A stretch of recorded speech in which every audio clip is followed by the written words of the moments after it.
Hey everyone, I am Ayush and welcome back to another video. In this video, I will be reviewing a projector. This is a Wimius projector and the model number is K-13. I ordered it from Amazon and it's going to arrive today. And I think it's here. Yep, this is the projector. The box looks nice.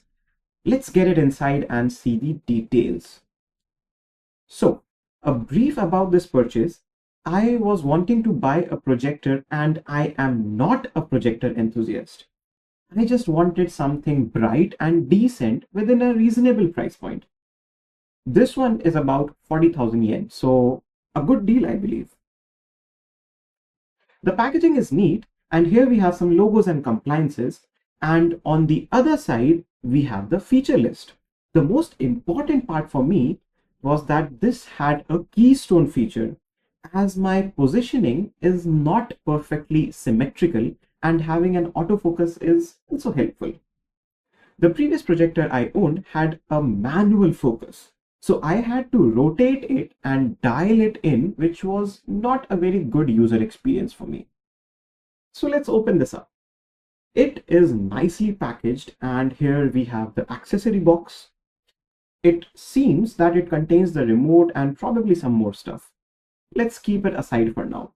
And taking out the thermocol, here is the main deal, our projector. It is difficult to record with one hand and unbox with another. Maybe I should get a tripod. Anyway, here is the projector. Let's get it out of the cover, and wow, that heat sink is a chunky boy. Anyway, this is the top of the projector. Probably it has the on-off button. On the back, we have an HDMI input, a headphone jack for audio output, and I guess a USB port to plug in pen drives, and of course the power input. This side, we have another air vent, which is probably an input because this heat sink is on the other side as your output. And on the front, we have a sensor for autofocus and keystone functionality, and of course our projector's output. Moving on to what's in the accessory box, let's open this up. And again, it's difficult with one hand. Anyway, here is the HDMI cable, the power cable without the earthing, since this is not a heavy appliance, and a cleaning cloth and some documentation. Ooh, this is a brand kit. And here is the remote. Let's open this up. It looks like an infrared remote and it needs AAA battery. Let me get it. Here are the batteries. Let's plug it in, and it powered with the screen flashing dot. So that's pretty much all what's in the box. And I plan to put it on top of my refrigerator right there, which will project on this wall. So now you can see that it is not in center, which is why I need the keystone functionality. Here is a nice shot of all the contents minus the packaging. This is all you will get in the box. Oh, let me also talk about the remote a little bit more. So this comes with Android built in, which means without connecting any source, I can just use it out of the box. Here you can see it has all the quick buttons to streaming services and OK Google. So let me now set it up. And here is the projector after setting it up. I have an Apple TV 4K, so I'm going to use it with that. So let's make it dark now and boot it up. Let me try to find and press the power button, and damn, that's bright, very bright. Let's set, let it set autofocus and select language as English, and let me adjust a bit to the corner, just a little bit here, and yep, looks good. From this distance, it's a large screen. Let's try to fix the keystone. Let's go to video settings. Let's try auto keystone.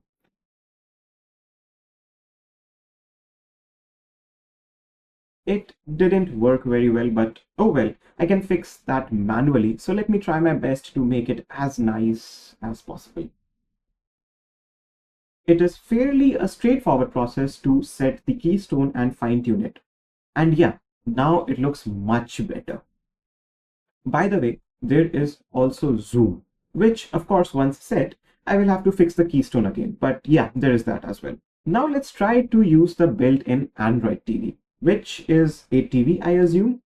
Let's pair up the remote, select the language, connect with my phone and wait for it to set up.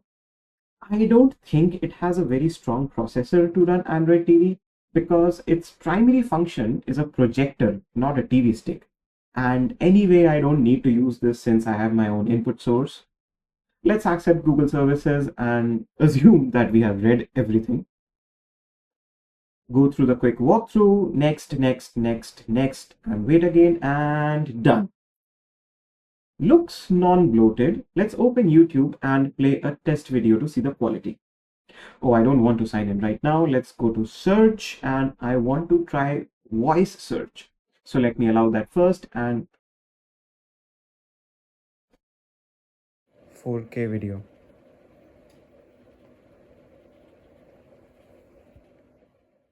Nice. So I believe the remote has mic as well. Let's select this one and play this. The video clarity looks good and let me get a close-up. It's pretty good considering this is a 1080p output. The projector can handle 4K inputs, but the output is 1080p only. That's the thing with these not so expensive projectors. They all say 4K and whatnot, but their output is always 1080p.